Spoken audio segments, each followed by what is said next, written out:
Hey guys, it's Allie with Allie Answers. I talk to you guys on a regular basis about all kinds of hard things, but I feel like today we really need to discuss something that is not talked about enough. I think more families need to have this conversation, but I will say that probably most people don't even realize it's a conversation they need to have. If you're not in healthcare or you are not with seniors on a regular basis, if you've not dealt with end of life, and I'm not talking about like just those last few days, I'm saying that last section of life for someone, you may not even be aware this exists. There is a big gray area that is not discussed very often that is between kind of how are you right now and your advance directive. Because let's say that you are on the stick, you're on the ball, you have done your advance directive and it says what you want at the end of life. And that's great. You should.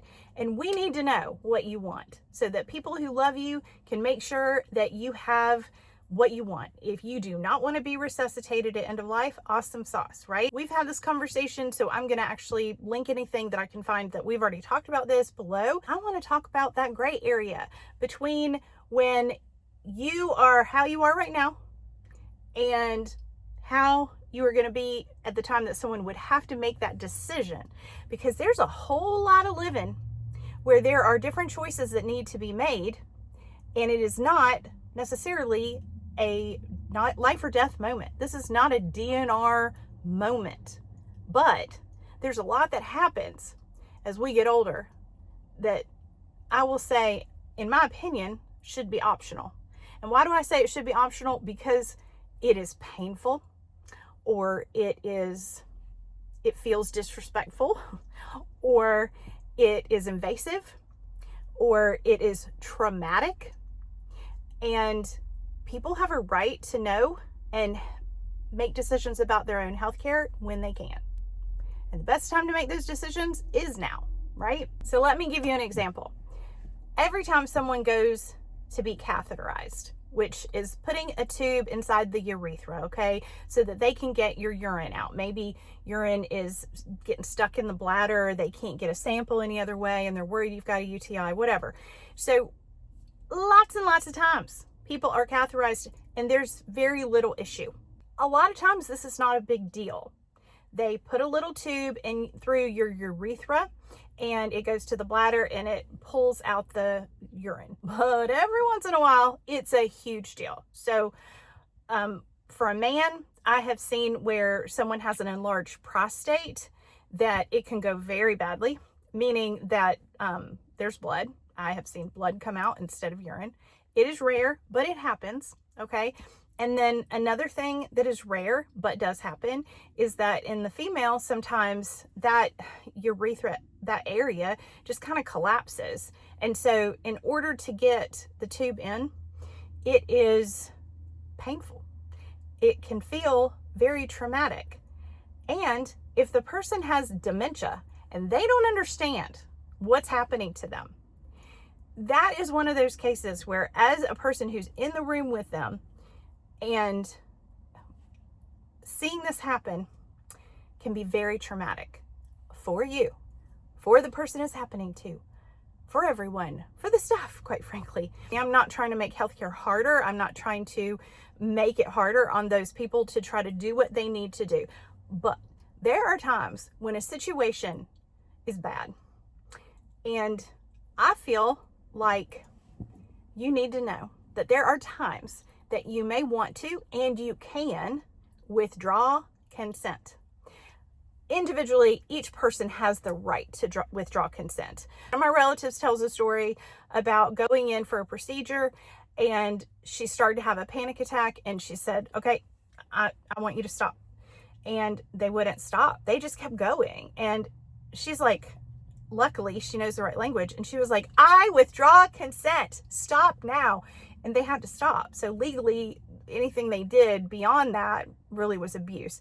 So they stopped in her case. If you are the healthcare power of attorney, or you're the primary caregiver and you're there with someone who you feel is, this situation is going off the rails. This is a situation that's escalating everything. The person is in pain, and this is a situation that, as you see it, is not life and death. And I want to let you know, you have a right to ask that question. You have a right to say, is this life and death? Because this looks awful. I feel like my loved one is being traumatized right now, and I want to talk about it. Do we have to do this? Are there other options? Or is there something else that we can do? You have a right as a person who loves that person to ask that question. Now, I know legally, maybe you have to be the healthcare power of attorney to stop. But the truth is, especially if it's you, you have the right to withdraw consent. A lot of times people just take things at face value and they're like, well, we just got to do this. And sometimes it's worth it to just white knuckle it and get it done. But it is important to me that you know that you can withdraw consent and that there are occasions where you need other options because things are not going well. And you are not being a bad person, and you are not being a witch with a bee, and you are not trying to stop them from getting the care they need. If you ask questions and you say, this feels traumatic, how else can we achieve the goals that you have? Medically, I know you're trying to treat my loved one, but I don't like this. I don't like it. We talk a lot about having a voice and being able to speak for ourselves. But if you're caring for a senior, there may be occasions where they cannot speak for themselves. And I just want to encourage you to be the voice if you need to be. Ask the question if you need to. There might be another option, and there might be a better option. And sometimes it is not about, well, this is a life-saving measure. No, sometimes this is a test. This is sometimes something we need to do, perhaps, but maybe we could do differently. When you are advocating for your loved one, you see trauma happening, and this is not life or death. This is not like after a car accident and they're opening up their chest or putting in a chest tube or something. This is like a regular thing. And maybe you don't know the difference. Maybe you're not medical and you don't know the difference, but your heart knows. Your heart knows. Now, if it's life or death, they'll drag you out of the room and they'll do it anyway, because that's what they do at the hospital.